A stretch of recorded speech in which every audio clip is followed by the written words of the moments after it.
समानांतर श्रेणी के बारे में आज हम जानेंगे कि समानांतर श्रेणी क्या होता है। समानांतर श्रेणी का प्रथम पद, सार्वंतर, nवां पद और एक चीज और हमको करना है nth पद का सम यानी nवां पद के सम। तो फिलहाल हम जानते हैं कि समानांतर श्रेणी क्या होता है। समानांतर श्रेणी का मतलब होता है ऐसा श्रेणी जिसके दो पदों के बीच में समान अंतर हो। जैसे हम यहाँ लिखते हैं 5, 8, 11 डॉट डॉट डॉट। तो हमको क्या है 5 मेरा हो जाएगा पहला पद, इसको हम बोलते हैं a या a1 भी इसको हम लिख सकते हैं, ठीक है। अब इसका देखिए दोनों का डिफरेंस क्या है +3, इस दोनों का डिफरेंस क्या है +3। तो 3 मेरा क्या हुआ सार अंतर। सार अंतर इसको हम क्या बोलते हैं सार अंतर, इसको हम बोलते हैं कॉमन डिफरेंस। तो इसको हम क्या बोलते हैं a, सार अंतर को बोलते हैं d, और जो पद हमको बोलेगा निकालने के लिए उसको हम क्या बोलेंगे a25। मान लीजिए कि हमको दे दिया 5, 8, 11 और पूछेगा कि 25वें नंबर पे कौन सा पद होगा। तो हम ऐसे जोड़ जोड़ के तो नहीं निकालेंगे, इसके लिए हम फार्मूला देखते हैं कैसे जनरेट होता है, ठीक है। तो अगर हम इसी को श्रेणी में देखिए, अगर हमको पहला पद क्या है 5, दूसरा पद क्या है 5 + 3, तीसरा पद क्या है 5 + 3 + 3, चौथा पद क्या होगा 5 + 3 + 3 + 3।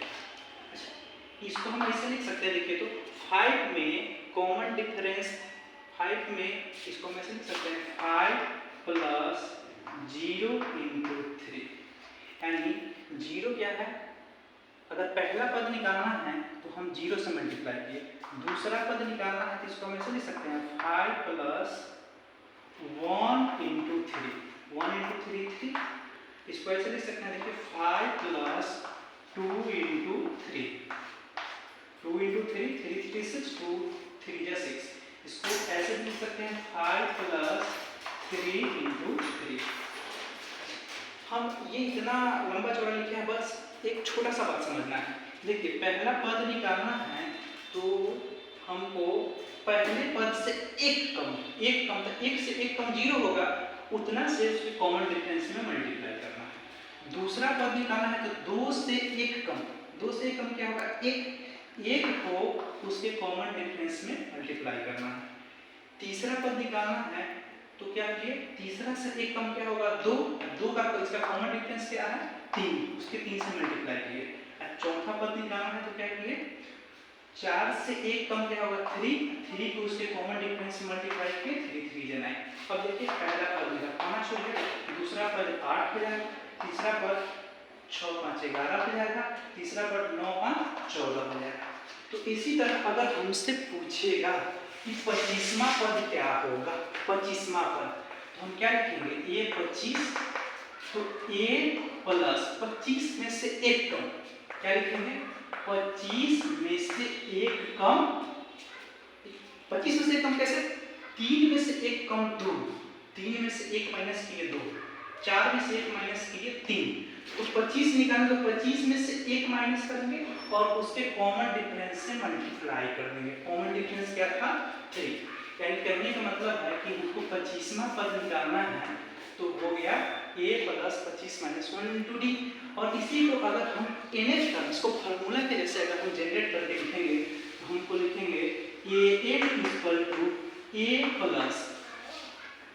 n अगर 3 है तो 3 - 1, n अगर 25 है तो 25 - 1, n अगर n है तो n - 1 × d, d common difference. अब यही मेरा फार्मूला जनरेट हो गया, इसका फार्मूला जनरेट होगा ab के nवां पद निकालने का। nवां पद निकालने के लिए जैसे अगर हम अब इस तीनों में अब हमको 3 चीज मिल गया, एक nवां पद, एक पहला पद, एक कॉमन डिफरेंस, ठीक है। अब इसमें से कोई भी 2 दे देगा, तीसरा बोलेगा निकालने के लिए, पांचवा पद दे देगा, कॉमन डिफरेंस दे देगा, बोलेगा पहला पद निकालिए, ठीक है। तो इस तरीके से हम इसको निकाल सकते हैं। जैसे आपको बोलेगा, मान लीजिए कि हम बोलेगा कि हमको इसी समानांतर श्रेणी का अगर पूछा जाएगा कि 100वां पद क्या होगा, इसी समानांतर श्रेणी का लिखते हैं 5 8 11 डॉट इसका सौमा पद निकालें तो हम क्या लिखेंगे a 100 equal to a plus 100 minus 1। तो सौमा पद को है तो n माइनस 1 1 लिखते हैं n माइनस 1 इंटू d3, यानी कहने का मतलब a प्लस